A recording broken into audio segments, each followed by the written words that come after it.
esta mesa de cierre escucharemos ponencias sobre dos temas igualmente interesantes como los que hemos escuchado hasta ahora. Uno sobre la pintura mural de José Clemente Orozco y otro sobre el papel del arquitecto Nicolás Mariscal en la importancia de la arquitectura de la época colonial en México. El primer tema será tratado por Itzel Rodríguez Mortelaro, doctora en Historia por la Facultad de Filosofía y Letras de la Universidad Nacional Autónoma de México, especialista en arte moderno e historia cultural del siglo XX en México, especialmente en la obra de Diego Rivera y precisamente en José Clemente Orozco. Adelante, doctora, por favor. Muchas gracias. Muchas gracias por la invitación a este coloquio tan interesante. Gracias a Elia, gracias a Marí y a todas las personas que nos ayudan con la parte técnica también. Bueno, entonces, ¿pueden poner por favor la...? Gracias. Mi trabajo que vengo a presentarles hoy tiene que ver con los murales de José Clemente Orozco, pero sobre todo con la manera en que esta obra, que se pintó en el Templo de Jesús Nazareno, que está pues, en el centro histórico de la Ciudad de México, negoció con una serie de circunstancias que se dieron alrededor de esta producción artística de Orozco, ¿no? Por ejemplo, una de ellas es pues, el conflicto que en principio tuvo la intervención de Orozco con la vocación histórica del templo, que era un templo pues católico, pero que en ese momento, cuando Orozco entró a pintar, pues había sido tomado por el Estado, ¿no? Por otro lado, también otra negociación que se da con estos murales es con la memoria histórica, ¿no? Por un lado está, pues, ese es un templo del siglo XVII, es un templo que tiene, pues, una densidad histórica importante, y también porque, pues, Orozco, muy conocido, un pintor muy conocido por sus interpretaciones históricas, pues también establece una negociación con una serie de historiadores que en ese momento discuten pues, hay un debate acalorado entre los que se llaman los historiadores hispanistas y los historiadores indigenistas, ¿no? Entonces, en este espacio, digamos, de tensión abierta de poderes, como son el Estado y la Iglesia, y de tensión en el discurso histórico, pues es cuando se pintan los murales de José Clemente Orozco entre 1942 y 1944. Entonces, el escenario, la siguiente, por favor. El escenario de pues de este momento tan interesante es el Templo de Jesús Nazareno. Este templo es una iglesia, como les digo, del siglo XVII, que se encuentra adjunta al Hospital de Jesús, que fue el primer hospital de América, fundado por el propio capitán soldado Hernán Cortés, y fue el conquistador del Imperio Mexica, y es un templo que además tiene pues una serie de elementos históricos también muy importantes. Tiene la fachada de la primitiva catedral de la Ciudad de México. En su interior hay pues hay diferentes, digamos, elementos que tienen un valor patrimonial y que tienen además pues una larga historia, ¿no? Es del siglo XVII. Aquí, la siguiente, por favor. Aquí llegó a pintar José Clemente Orozco hacia 1942. Sin embargo, el proyecto de pintar en este espacio data de un par de años antes, cuando él estaba pintando enfrente, exactamente, casi enfrente, en la Suprema Corte de Justicia de la Nación. Él tenía un contrato para pintar en la Suprema Corte de Justicia que no pudo concluir todos los metros cuadrados que él había ofrecido de trabajo. Solo pintó una parte de lo que tenía contratado, y el resto de los metros, pues le dijeron, pues tienes que pintarlos en otro lado, y él decidió proponer pintar en el Templo de Jesús Nazareno, por circunstancias muy específicas que en un momento más digo, ¿no? Entonces, Orozco llegó a pintar en 1942, cuando ya había sido un cambio de gobierno. Ahora era un presidente que era un poco menos radical que el anterior, que había sido era Lázaro Cárdenas, era Manuel Ávila Camacho, y es en ese momento cuando el templo, que había sido parte digamos, de estos templos nacionalizados, se devuelve al culto católico. La siguiente, por favor, es un mural, como pueden ver, pues bastante inaccesible hasta la fecha. Casi nunca está iluminado, es difícil entrar a verlo. Además sufrió daños en el temblor de 2017. Es un mural no solamente bastante complejo, sino además difícil de ver por su situación, pues digamos, está lejana así del espectador, sino que además, la siguiente por favor, pues tiene una composición bastante complicada. Como ven, es un mural pues con muchos elementos. Sobre todo, bueno, pues se destacan elementos que refieren a la expresión del sufrimiento, del dolor, de la esclavitud, de la violencia, y en la figura en rojo es una interpretación que hace Orozco de un motivo tomado del Apocalipsis de San Juan, ¿no? Es una interpretación moderna de una iconografía religiosa. Es una alegoría que uno de sus principales críticos, que fue Justino Fernández, pues dice que se trata de una alegoría de la guerra, ¿no? Recordemos que están en 1942, Orozco comienza a pintar en marzo, y en mayo México entra a la Segunda Guerra Mundial, pues del lado de los aliados. Entonces, la guerra es una realidad que en ese momento pues está en el horizonte de todos, ¿no? El hablar de la destrucción y del sufrimiento y de todas las miserias que trae la guerra, ¿no? Este mural pues responde también a la historia, o la historia de los murales de Orozco, en donde siempre sus alegorías pues remiten a problemas de su contemporaneidad, ¿no? Y Orozco ya llevaba varios años hablando de la guerra de una manera o de otra, y en este caso usó el Apocalipsis para hablar de la guerra, pero a finales de los 30, en el Hospicio Cabañas en Guadalajara, él había usado la guerra de conquista también para hablar de la guerra. En ese momento se estaba refiriendo sobre todo a la Guerra Civil Española. Entonces, Orozco pintó el coro, y la siguiente, por favor, y la primera bóveda de la nave del Templo Jesús Nazareno. Como vimos, bueno, pues no tiene un punto de vista, incluso raya en la abstracción, y tiene pues elementos muy expresivos, ¿no? La siguiente, por favor. Más que hablar del mural, a mí lo que me interesa aquí es situar este mural pues en estos problemas que ya les planteé al inicio, ¿no? La siguiente. Ay, no, la anterior, por favor. Aquí está una comparación de un mural que pintó Orozco en 1940, que está en Jiquilpan, en Michoacán, y que también es un mural pintado en lo que fue un antiguo santuario guadalupano que expropió Lázaro Cárdenas, y que entró Orozco a pintar como una forma de apropiación simbólica del espacio, de apropiación, digamos, laica del espacio, pero que Orozco remite a la iconografía también. En ese santuario guadalupano de Jiquilpan está pintada una Virgen apocalíptica, ¿sí? Y estas dos imágenes, que guardan identidades, como pueden ver, pues son mujeres que están como cabalgando encima de del lado del Templo de Jesús Nazareno, pues es una bestia que remite a esta bestia apocalíptica, y del lado izquierdo es un jaguar, ¿sí? De un lado es una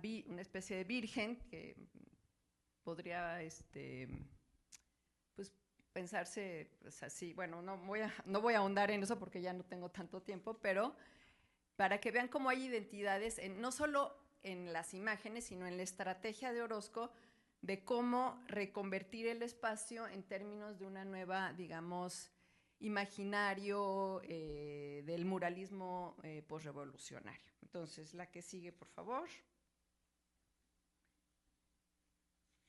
Bueno, aquí vemos, bueno, aquí se puede ver de una manera quizá un poquito más clara cómo tiene pues alambradas, tiene elementos pues que remiten a una noción de violencia y de sufrimiento.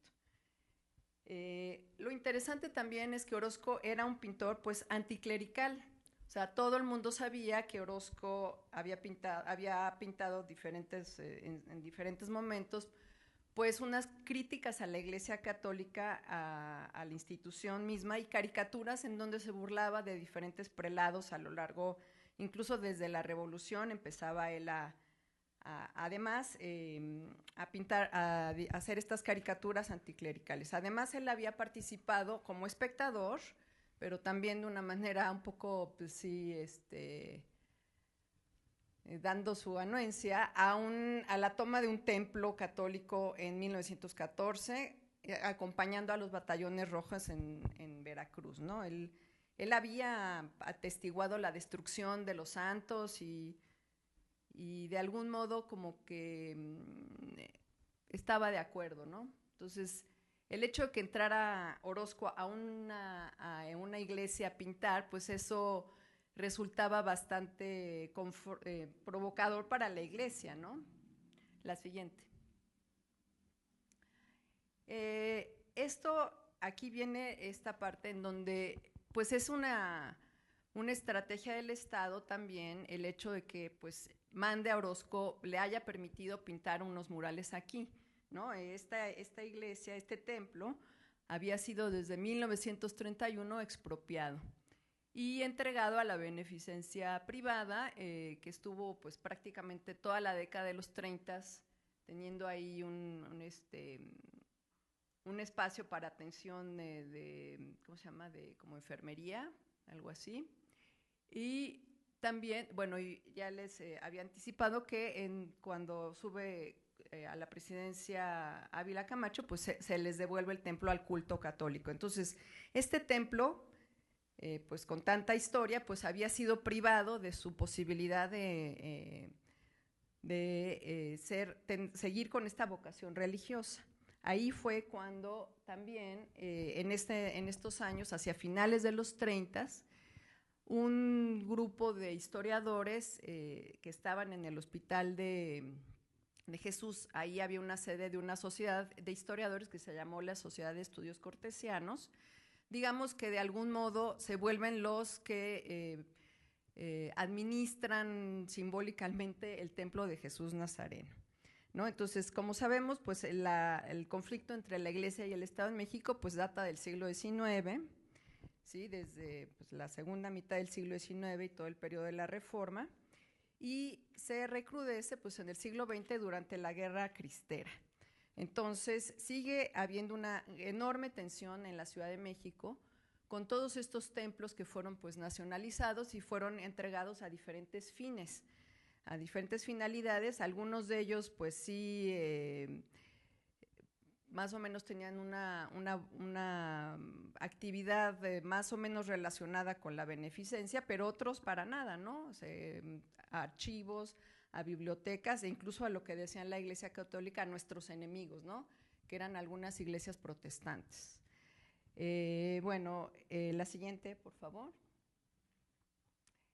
Aquí otra vez repito, ¿no? Es la misma estrategia que se sigue en templos pues a lo largo del país, especialmente en Michoacán, donde Lázaro Cárdenas pues entregó el antiguo santuario guadalupano que acababan de estrenar, lo expropió y se lo entregó a Orozco y bueno, primero se convirtió en un centro cultural y finalmente ahora es una biblioteca, ¿no? Donde están estos murales.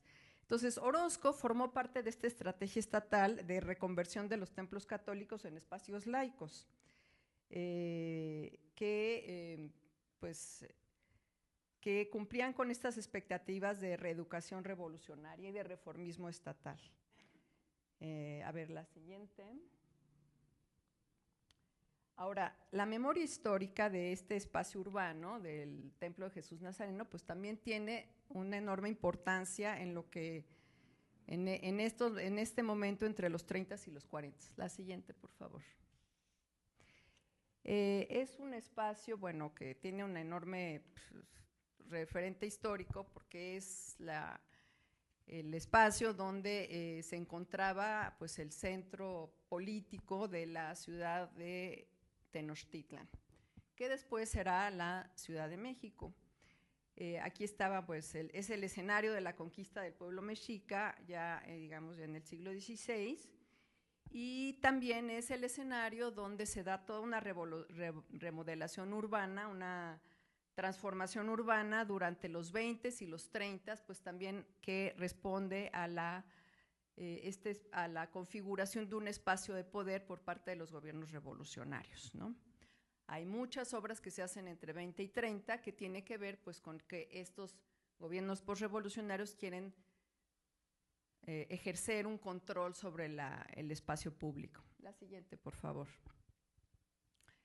Entonces está este Hospital de Jesús que está junto al templo, que es del siglo XVI y que pues como fue construido directamente por Hernán Cortés, pues resulta el espacio idóneo para que ahí sea, digamos, un espacio de concentración de la memoria de Hernán Cortés y de su obra. La siguiente.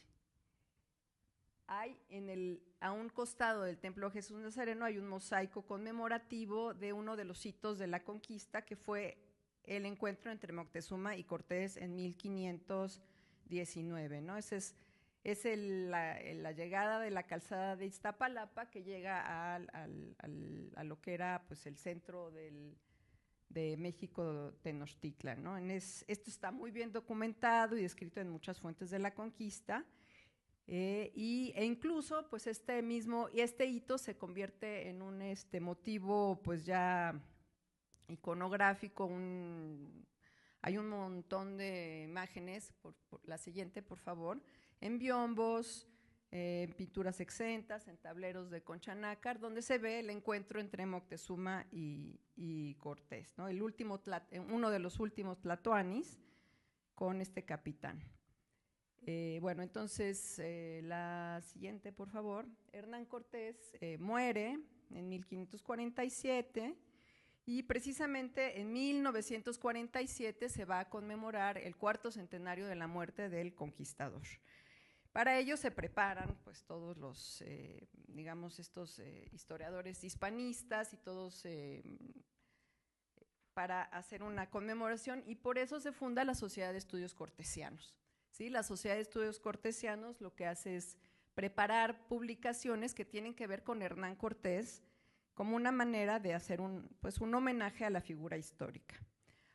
Entre estos Sociedad de Estudios Cortesianos se encuentran historiadores como Rafael García Granados, Rafael Eleodoro Valle, Jorge Gurría Lacroix, y especialmente quiero mencionar Edmundo Gorman y Justino Fernández, que pues eran muy cercanos a José Clemente Orozco. También está Manuel Toussaint, Ramón Iglesia y Alfonso Alamán Bornequé, que es bisnieto de Lucas Alamán, quien en principio guardaba, digamos, pues el secreto de dónde se encontraban los restos óseos de Cortés en el Templo de Jesús Nazareno. Entonces, la siguiente, la Sociedad de Estudios Cortesianos. Ahí vemos, por ejemplo, cómo retoman uno de los murales más famosos de la alegoría del mestizaje de José Clemente Orozco como parte de la ilustración de uno de los libros. La Sociedad de Estudios Cortesianos fue la encargada de aprobar el proyecto de José Clemente Orozco para el Templo de Jesús Nazareno. La siguiente. Como había un antecedente de Orozco pintando la conquista, pues había una pues, natural comprensión de que Orozco iba a pintar sobre la conquista en el Templo de Jesús Nazareno. Entonces, hay cartas entre Rafael García Granados y José Clemente Orozco en donde dice, a ver, bueno, ¿qué vas a pintar? ¿Cuál va a ser el proyecto? ¿vas a glorificar a la conquista o no? ¿O vas a mostrar a Hernán Cortés en qué términos? En fin, esa es una correspondencia muy interesante, ¿no? La siguiente, por favor. Esta que vimos fue Cortés en Dartmouth College, que se pintó a principios de los 30, y estas son algunas escenas que pintó en el Hospicio Cabañas y esta que está en la Escuela Nacional, en el antiguo colegio de San Ildefonso, ¿no? Ahí se ve Hernán Cortés, ¿no? Entonces, ya Cortés, Orozco tiene una historia de pintar la conquista, pero como alegoría de la guerra de una pues, especial como interés por la figura de Hernán Cortés. Orozco, vale la pena decir, pues no condenaba ni la conquista ni Hernán Cortés necesariamente, sino que lo plantea en términos de una ambigüedad significativa, porque pues él tampoco era de este otro bando, digamos, que sí representa a Diego Rivera, que es el de los muralistas indigenistas, ¿no? José Clemente Orozco era más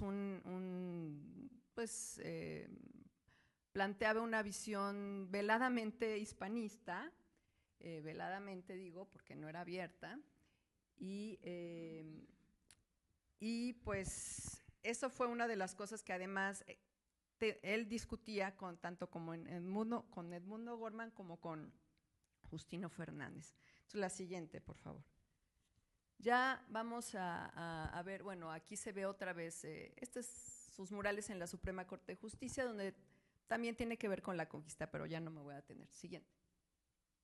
Bueno, en estas estamos cuando acaba, Orozco interrumpe su trabajo en este templo, cuando se reencuentran, digamos, entre comillas, porque pues ya sabían dónde estaban, pero se vuelven ahí, salen a la luz, los restos óseos de Hernán Cortés en 1946, ¿no? Entre los que hicieron las pesquisas para encontrarlos está pues un historiador del arte que se llama Francisco de la Maza, y otro personaje pues que él se autodenomina Mocho, que es Alberto María Carreño. Sí, bueno, encuentran estos restos, se hace un famoso estudio de antropología física que determinan que Cortés tenía una condición ósea llamada osteosis, pero en los medios y un criminólogo que se apellidaba Quirón Cuarón, pues le llaman, difunden que Cortés tenía enanismo, deformado por la sífilis, en fin. Todo ello responde pues a un clima de polarización entre el hispanismo y este indigenismo más de carácter más estatal. Ello reaviva la siguiente, una polémica no solamente entre historiadores o entre profesionales de la historia, digamos, sino también entre el público y en términos, digamos, de una mediatización y de un discurso estatal, ¿no? En donde se empiezan a hacer, pues, denostaciones de Hernán Cortés, ¿no? Y se empiezan a exaltar figuras como Cuauhtémoc, por ejemplo, que fue el último tlatoani. La siguiente. Orozco, pues en este mismo momento está preparando una serie también muy importante dedicada a la conquista, que es la serie de los Teules, que presentará en 1947. Entonces, pues es un momento, digamos, de actualización de la conquista en términos contemporáneos. La siguiente. Pues la respuesta al encuentro de los huesos de Hernán Cortés fue el encuentro de los huesos de Cuauhtémoc en 1949, ¿no? Por parte de la arqueóloga Eulalia Guzmán, ahí se ve Diego Rivera en la fotografía también, y pues Diego Rivera fue uno de los principales, digamos, autores de la estetización de Cuauhtémoc en el siglo XX y de la pues, renovación de la imagen de Cuauhtémoc como un héroe de la patria. La siguiente, por favor. Y también fue uno de los principales, pues, denostadores de Hernán Cortés a través de uno de sus murales que se encuentra en el Palacio Nacional, donde lo deforma, lo muestra, pues, en términos bastante denigratorios de su imagen corporal, porque, pues, no está hablando de Hernán Cortés, sino está condenando la conquista pues a través de esta imagen, ¿no? Entonces, la siguiente, ya para terminar, creo que pues son los murales de Orozco, aunque aquí se ven, a ver si se pueden ver mejor, ¿sí? Son unos murales que pues están atravesados pues, por este forcejeo entre dos poderes que se disputan no solo las conciencias, sino el control social, ¿no? La Iglesia y el Estado. Habla también del resurgimiento de una memoria histórica que está adherida a ese espacio específico del Templo Jesús Nazareno y que se da esta negociación con la memoria a través de la Sociedad de Estudios Cortesianos y que se mediatiza incluso a través de la exhumación de los restos óseos de Cortés y de la actualización de la conquista, como una guerra que en ese momento pues, se conecta con la Segunda Guerra Mundial, pero que también se convierte en un hito del relato de la historia nacional, ¿no? Entonces, finalmente, ya para terminar, todo este planteamiento me lleva pues, también a la reflexión de estos murales de quién son patrimonio, ¿no? Son de la Iglesia, son del Estado, y quizá ello pues nos da una probable respuesta a por qué su abandono, ¿no? Están en un lugar en medio de dos poderes que siguen encontrándose, ¿no? Y que pues no termina nadie como de apropiarse de una obra que pues si no le ponemos atención va a desaparecer. Muchas gracias.